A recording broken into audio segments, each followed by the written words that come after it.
ಮೊನ್ನೆ ಗೋವಾ ಸಿಎಂ ಮಹದಾಯಿ ಯೋಜನೆಗೆ ಕೇಂದ್ರ ಅವಕಾಶ ನೀಡಲ್ಲ ಅನ್ನುವಂಥ ಹೇಳಿಕೆಗೆ ರಾಜ್ಯದಲ್ಲಿ ವ್ಯಾಪಕ ಆಕ್ರೋಶ ವ್ಯಕ್ತವಾಗಿದೆ. ಈ ಬಗ್ಗೆ ಕಾಂಗ್ರೆಸ್ ನಾಯಕರು ಬಿಜೆಪಿ ಕಡೆ ಬೊಟ್ಟು ಮಾಡಿದ್ರೆ ಬಿಜೆಪಿಗರು ಕಾಂಗ್ರೆಸ್ ವಿರುದ್ಧ ಕಿಡಿಕಾರಿದ್ದಾರೆ.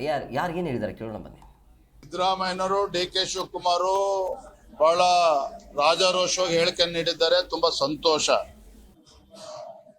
ರಾಜ್ಯ ಬಿಜೆಪಿ ಹೇಳೋದಾದ್ರೆ ಈ ವಿಚಾರದಲ್ಲಿ, ಮಹದಾಯಿ ವಿಚಾರದಲ್ಲಿ ಭಾರತೀಯ ಜನತಾ ಪಾರ್ಟಿ ರಾಜ್ಯದ ಹಿತಾಸಕ್ತಿಯನ್ನ ಕಾಪಾಡ್ತಕ್ಕಂಥ ನಿಟ್ಟಿನಲ್ಲಿ ನಾವು ರಾಜ್ಯದೊಂದಿಗೆ ಸದಾ ಇದ್ದೇವೆ.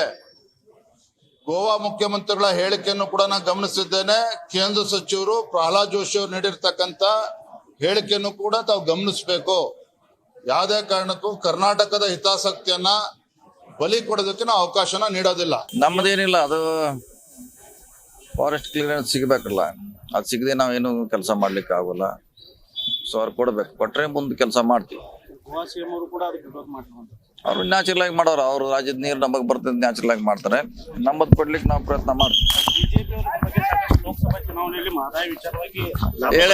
ಹೇಳಿದ್ರು ಎಲ್ಲ ಲಾಭ ಪಡೆದ್ರೆ ಎಲ್ಲ ಹೇಳಿದ್ರು ಕರೆ ಈಗ ಅಂತ ವಾತಾವರಣ ಇಲ್ಲ. ಬಿಜೆಪಿ ಅವ್ರು ಹೇಳೋದು ಒಂದು ಮಾಡ್ತಾರೆ, ಆಮ್ಯಾಗ ಅಧಿಕಾರ ಇದ್ದಾಗ ಒಂಥರ ಮಾಡ್ತಾರೆ, ಇಲ್ಲಾಗ ಒಂಥರ ಮಾಡ್ತಾರೆ. ಇದೇನು ಹೊಸದೇನಲ್ರ ಅವ್ರು. ನೋಡಿ, ಮಹದಾಯಿ ಬಹಳಷ್ಟು ವರ್ಷದ ಒಂದು ಹೋರಾಟ. ಮಹದಾಯಿಯನ್ನ ನಾವು ನೀರಾವರಿಗೆ ಕೇಳ್ತಾ ಇಲ್ಲ, ನಮ್ಮ ದನಕರುಗಳಿಗೆ, ನಮ್ಮ ಮನುಷ್ಯರಿಗೆ ಕುಡಿಯೋ ನೀರಿಗೋಸ್ಕರ ಇದು ಮಹದಾಯಿ ಹೋರಾಟ. ಇವತ್ತಿಂದು ನಿನ್ನೆದು ಅಲ್ಲ. ತಮಗೆಲ್ಲ ಗೊತ್ತಿದೆ, ಬಿಜೆಪಿ ನಾಯಕರು ಮಹದಾಯಿ ಟ್ರಿಬ್ಯುನಲ್ ನಲ್ಲಿ ಎಲ್ಲ ಕ್ಲಿಯರ್ ಆಯ್ತು, ಕೇಂದ್ರ ಸರ್ಕಾರ ಕ್ಲಿಯರೆನ್ಸ್ ಕೊಟ್ಟರು, ಗೋವಾ ರಾಜ್ಯದ ಸರ್ಕಾರ ಒಪ್ಕೊಂತು ಅಂತ ಹೇಳಿ ಪಾರ್ಲಿಮೆಂಟ್ ಚುನಾವಣೆಯಲ್ಲಿ ಒಂದು ಅಸ್ತ್ರವಾಗಿ ಬಳಸ್ಕೊಂಡು ಸಿಹಿಯನ್ನ ಹಂಚಿರೋದನ್ನ ಇದೇ ಮಾಧ್ಯಮದಲ್ಲಿ ನಾವು ಕೂಡ ನೋಡಿದ್ದೀವಿ. ಈಗ ನೀವು ಈ ಪ್ರಶ್ನೆಯನ್ನ ಬಹುಶಃ ಅವರನ್ನ ಹೋಗಿ ಕೇಳಿದ್ರೆ ಅದಕ್ಕೆ ಉತ್ತಮವಾದಂತ